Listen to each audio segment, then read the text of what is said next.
Coming soon to own on YouTube and DVD. Twitch. Z Team versus the Guardians of the Globe isn't close. Now, obviously, once again, I would not be playing Dispatch because I already seen the entire story, know all the outcomes of it. So I feel like that wouldn't be fair. But so I know everything about it. But me personally, I think it's obvious the Guardians of the Globe are way stronger than the Z Team because the Z Team are literally protecting a city. I don't even think it was, see, I think it was a couple blocks, but they're protecting a city in LA versus the Guardians of the Globe protecting the entire fucking globe.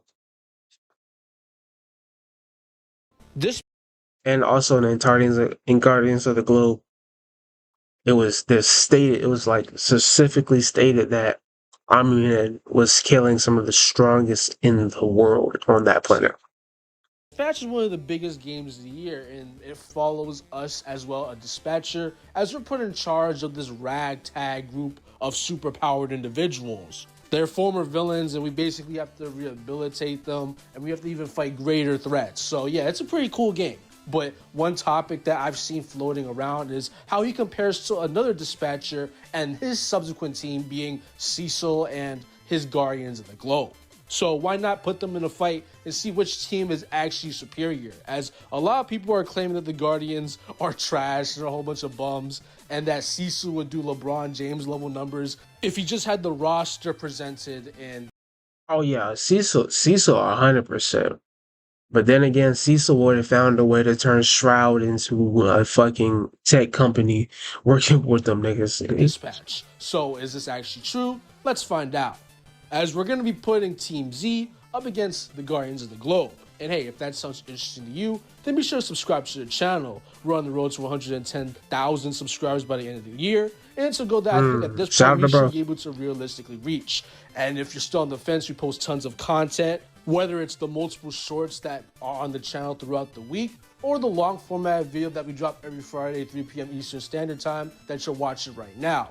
And considering the fact that we cover pretty much anything you think of, video games, movies, anime, TV shows, real life animals, cryptids, we literally do it all. So statistically speaking, odds are I've covered something, or at least plan to cover something that you're at least mildly interested in. And considering that everything is free, then I think it's a pretty good deal. But with that being said, let's go over both of these superhero teams to see which one is actually superior. The Guardians of the Globe get a lot of disrespect from a lot of different people, and honestly, it's easy to see why. As they don't exactly have the best track record when it comes to winning. During the Invincible War, they're all but useless, and almost half the team was done in by the Lizard League. But with that being said, let's actually try to scale some of these characters. And to be honest, some of these characters are just straight up garbage. Like, as you would imagine, Duplicate has no Duplicate is garbage, but her brother counterpart shows that she has had the potential to be way better. impressive scaling. All she does is get one-shotted and horribly mained by any character who's even a smudge relevant. Shrinking Ray is literally so trash that she had to retire from the team, essentially. But she retired because, you feel me?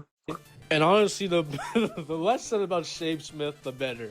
But I mean, even the weakest characters should presumably be in that wall to building level range because they are shown to be comparable to Reaniman. And though Reaniman scaling is really inconsistent, but I mean, I would say, because you remember, season 1, they had more time and money on the Reanimants, so they were stronger, but they got mass produced around season 2 and 3, so that's why they're weaker.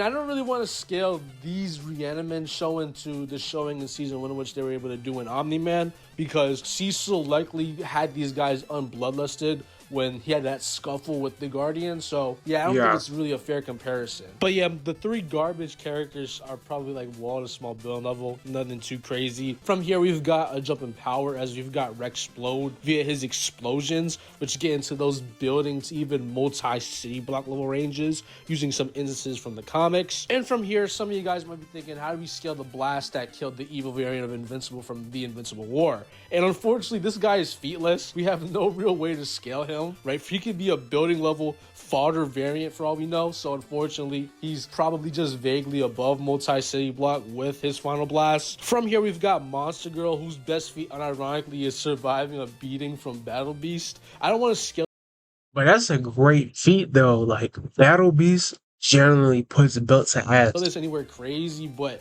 I know for a fact she can no-sell a lot of Rexplode's casual blast. So that's an easy way to get her to building to multi-city block level. And I think that's fair enough. And that's pretty much all the garbage, to be honest. So let's get into some of the more impressive characters. Starting off, we've got Black Samson, a character who with his super suit is stated to be able to level cities, unironically. So we've already got a massive power jump. I was no bullshit. I was about to say this nigga had powers.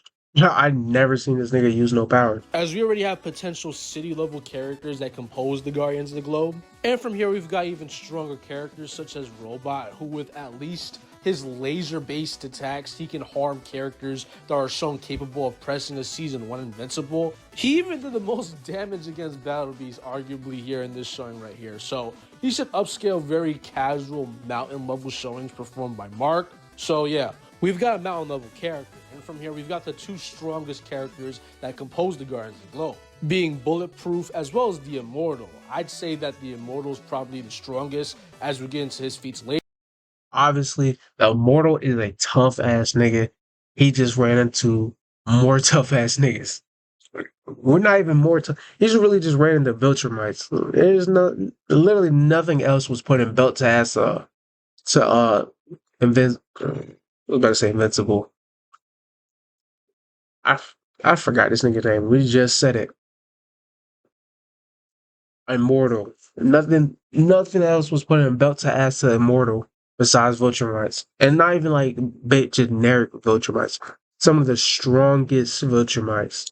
But Bulletproof should probably be in between Robot and the Immortal, as Bulletproof has some of the best inverse. Like, it's even stated that he's nearly as invulnerable as Omni-Man. Well, obviously this isn't true, as, I mean, just come on now. But overall, I would just scale him around the low invincible Season 1 level stuff, so he would probably be another mountain level character. And from here, we've got to go into the top dog himself, being the Immortal. And basically, the Immortal scaling is just a lot better in the television show than it is in the entire comic, as this guy has multiple scuffles with Omni-Man. He's able to make him bleed, he's able to press him consistently, whereas weapons of this magnitude are just not able to even phase him in the slightest. I would say that he just blatantly upscales the Season 1 mark, so he should get all of his stuff as a baseline, which would include a feat in which he was able to essentially just ram Alan into the moon, which gets up to around small country level. But at best, I would have the Immortal in those multi-continental ranges as he's able to just clash into a flying Omni-Man, the same character who can produce multi-continental dust storms and damage just by flying. So yeah, that's where he would cap. In terms of speed, it kind of goes the same way. You know, we've got bullet timers, peak human characters. We've got people who can dodge lightning-based attacks, characters who can dodge lasers, characters who scale characters who have relativistic showings. So yeah, it kind of just fluctuates depending on the top tiers and the low tiers. But if I were to put up into a nice little bow, I would say that the top tiers should have relativistic combat speeds and reaction times, and the lower tiers should, you know, be peak human and all the such. So with the scaling of the Guardians of the Globe done for the most part, let's get into Team Z. Talk to me. But before that, I want to get into today's sponsor of the video, Big Bucks. Scales versus Max. Be sure to follow these platforms. I didn't get paid. Imagine the scaling of Dispatch is a lot more streamlined and it's easier to talk about. So yeah, this section is not going to be as all over the place as the Guardians of the Globe. And for starters, I want to establish that all of the main members kind of scale to each other in one way, shape, or form. Nam getting his shit blitzed, respectfully. Malevolent, she getting blitzed. I mean that both ways. Hello. My fault. But Golem, done for. Don't even get me started on Prism and Coop. They're done. Punch Up. Niggas doing Punch Up the worst way. They're giving him a swirly and shit. Yeah.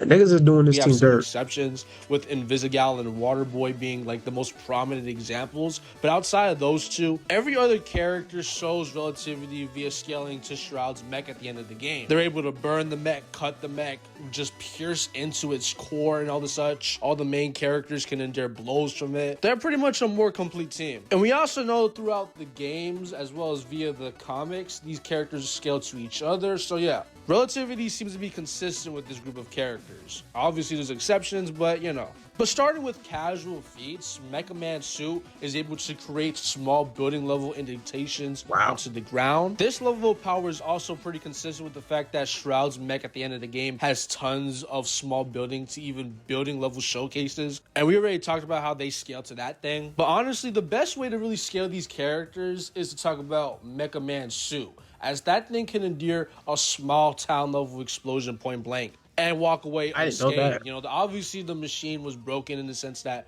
its core was all messed up, but Then what type of bomb did they put on it the first time, or was it because the suit was different? That was something that wasn't there the first time.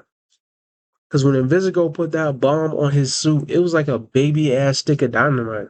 the actual suit itself endured this blast and was fine. And we have tons of characters on this team alone that have fought him multiple times. So yeah, and if you think that's inconsistent, we have an in-game play instance in which multiple members of the Z team are able to survive a blast that would be potent enough to destroy multiple city blocks. Overall, the multi-city block to town level range for these characters, at least in terms of their physicals, is getting even more consistent, as Phenomenon, the pretty much god of the verse at the moment, has very casual multi-city block level showings in himself, as he's able to survive flying across the world just effortlessly, enduring multi-city block level amounts of kinetic energy as a side effect, and he just no-sells it for the most part. Moving on to the speed of these characters, we got Invisigal now, who we didn't talk about in terms of physical.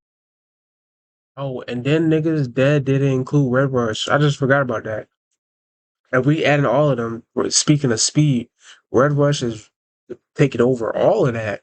Because, well, she doesn't have anything, but she does have some of the best speed stuff, as she's able to consistently react to and dodge electricity-based attacks, which will get her into the hypersonic ranges. For even more impressive showings, however, we have a Robert who's not even in his suit, being able to react to a laser-based attack. We know it's a beam of light, as it literally just beams off of a mirror, and it's shown to be as such. And this is consistent with the fact that these characters should scale to a Phenomenon's casual flight speed, as they all scale to Shroud's robot in one way, shape, or form, establishing relativity, at least in terms of combat speed for these guys. And I brought up Phenomenon as that's a character who's able to fly to the moon in a convenient manner of time, with a calculation getting his flight speed into those sub-relativistic ranges. So yeah, these are characters that are all around relativistic for the most part at best. Though hypersonic is a level of consistency that, you know, it's right there. You can use that too. And I think that pretty much does it for the scaling that Z teams got. So with that being said, let's decide which of these teams would actually win in a fight. So when looking at the base stats of each team, I think that consistently, like average to average, Z team is actually stronger than the average member. But it's really the Than the average Guardian of the Globe, or just human? top tiers of the Guardians that really do the Z team in, to be honest. Now, obviously, there are some higher ends for Dispatch that I didn't go over in my last section, but it's because I find these metas to be a little bit contentious and they're kind of broad at the moment. Obviously, you've got Phenomenon claiming that he could drain the sun's energy to the point where the star couldn't even illuminate energy ever again, which would be Me personally, I'm believing it. And if a nigga can fly that fast, I'm believing it. obviously a star level feat. And then on top of that, we have Mecha Man Suit, which is powered by a verbatim mini star, but unfortunately a mini star doesn't really scale that high. Like, for example, you've got the miniature star from Spider-Man 2, and that's way bigger than the one from Dispatch, and that thing only gets up to city blocks. So you can only imagine how potent this little nothing is here. And moving back to Phenomenon's statement, while I personally believe he could do it, to be honest, right? I wouldn't fault you for believing that. There's no proof. You can't really prove it, right? Man, this Superman clone's getting blitzed by Immortal. And some would even argue that he has anti-feats at the end of the game. Though you could argue that he was depressed. It's kind of a headcanon, I'm not gonna lie. And I would be biased if I were to give him the victory off of a single statement that he has no real in-game proof of being able to actually, you know, achieve. Like, the verse kind of caps out around town level in terms of calculations, and Black Yep. Samson alone is city level. And tons of these mid-tier Guardians should scale to a Season 1 mark who has mountain level stuff. And then there's the characters that I just personally believe to be above a mark from that time period. You know, we're pushing Continental at this point. So I'm just going to conclude this matchup by saying this. The Guardians of the Globe are consistently portrayed to be farther and just generally useless in a verse where we have planet-wiping threats just on the regular, whereas the Z Team are seen as pretty impressive heroes in a verse that is really, really urban in comparison. So though one team might seem more impressive, it's because of the competition. So yeah. And the flashiness. Because the Guardian of the Globe shouldn't even be a fucking question.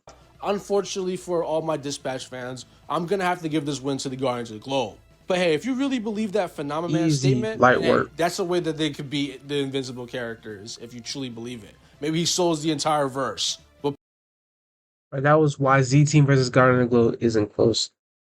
Let me know how y'all feel about that down below. With that being said, see how boys later do. I'm not trying to score. Your heart's an open door. I got the key, I'm trying to keep composure and some more. I know you want some more, oh, oh. Can your body hear me? Want you to feel me?